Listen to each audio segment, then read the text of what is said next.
Today I'm going to show you how I managed to bake this loaf using the brand new sourdough starter that I created in the last video. This is a simple, tried and tested formula that produces an easy to handle dough and an absolutely cracking loaf for sourdough. In this video series, I'm going to take you on the journey with me from creating the starter to baking your own sourdough. I'm going to show you how you switch your starter over to a completely zero waste maintenance system and how you can bake an awesome sandwich loaf using the discard created during that starter process. If you've ever wanted to create a starter and bake your own sourdough at home, join me and follow along. Right, so it's 9 o'clock in the evening and I'm about to prepare my leaven so that it's ready to make my dough first thing in the morning. Now, this is the brand new starter. It's only 14 days old and it was last fed earlier this morning. Now, before anyone blows up the comment section, I just want to make this clear. Right now, my focus is on building a really strong starter, and that does create a small amount of discard. But in the next video, I'm going to show you how to convert that starter over to a completely zero waste or zero discard strategy. But nothing's going to go to waste here. We're going to make an outstanding loaf of sourdough with this discard, and I'm going to show you how to do that in the fourth video of this series. Now I'm emptying most of the starter into my discard jar and I'm going to pop that into the fridge. There's about 5 grams or so of starter that's left in this jar, and I'm going to add 50 grams of water and 50 grams of good quality strong white bread flour. It's a really good stir to make sure that it's well mixed. Then I simply pop the lid on the jar. Now at 25 degrees Celsius or 77 degrees Fahrenheit, this leaven is slowly but very happily going to ferment all the way through the night, and it's going to be ready to use first thing in the morning.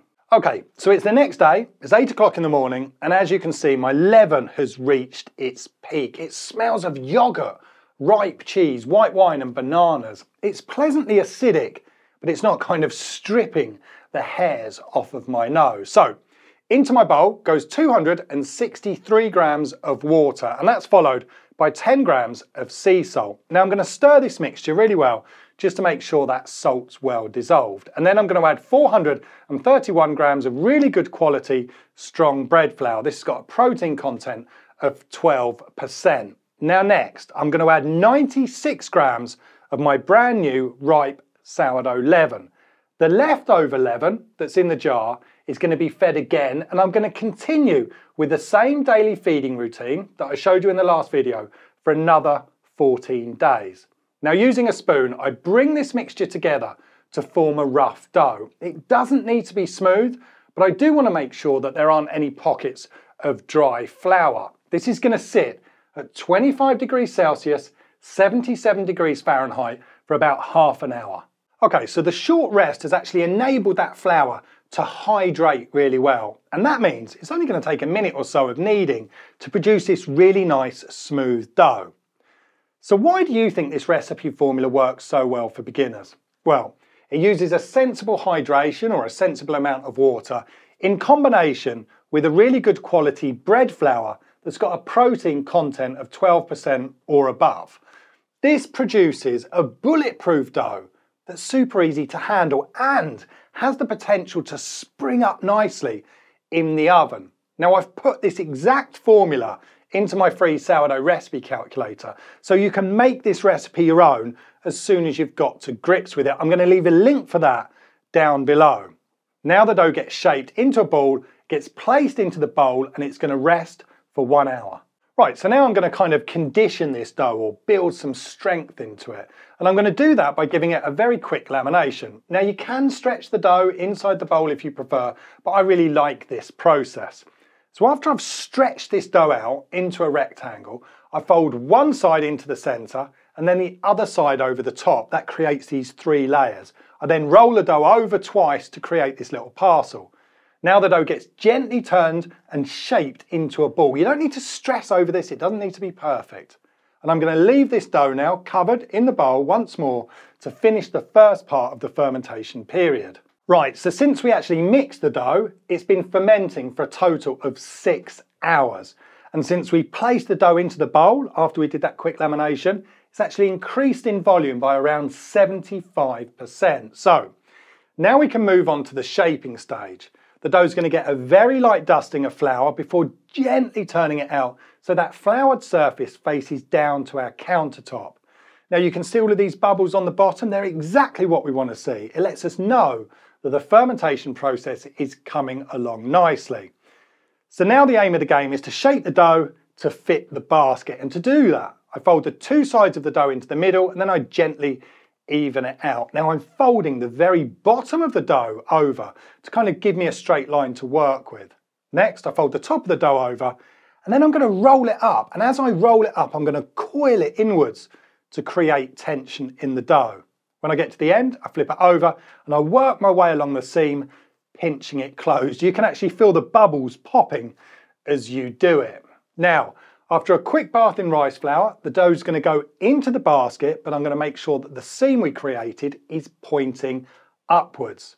Now I can place the basket into a plastic bag. That's going to kind of maintain this humid environment, and it's going to stop the dough surface drying out while it sits at room temperature. Now this recipe has been designed to produce a dough that fits this oval type of banneton perfectly. You'll find the dimensions in the video description below. Right, so after 2 hours proving at room temperature, the dough has risen to fill that basket nicely. You can see it's come to just under the lip of the basket. When I press the dough with my finger, I can feel that it's filled with bubbles, but it's not in danger of collapsing. So now it can go back into the bag. This is going to stop it from drying out again. Then it's going to go into my fridge until tomorrow morning when it's going to get baked.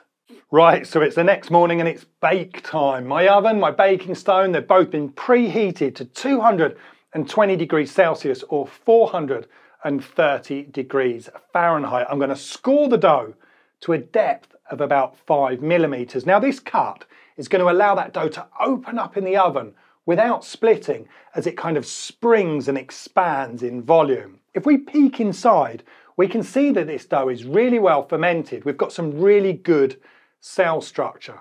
Now as soon as I slide that dough onto the baking stone, I'm going to cover it with this large lightweight pot. Steam from the dough will be trapped in this micro baking zone, and it's going to stop the crust setting too early. That's going to allow that dough to spring to its full potential. And then after 20 minutes, I remove the pot and I allow the loaf to continue baking at the same temperature for another 20 minutes. Now, if you're serious about baking sourdough at home, I want you to remember this during your first few bakes. The starter is still extremely young. While these results, they look pretty good for a first bake, I can promise you my established starter would produce much better results. Sourdough baking isn't about rushing. The patient and the determined are rewarded the most. Nurture your starter, feed it daily for the first month of its life, and it's going to reward you with years of tasty, nutritious sourdough. In the next video, I'll show you how to transition from feeding your starter daily to the zero waste maintenance system. Stay tuned.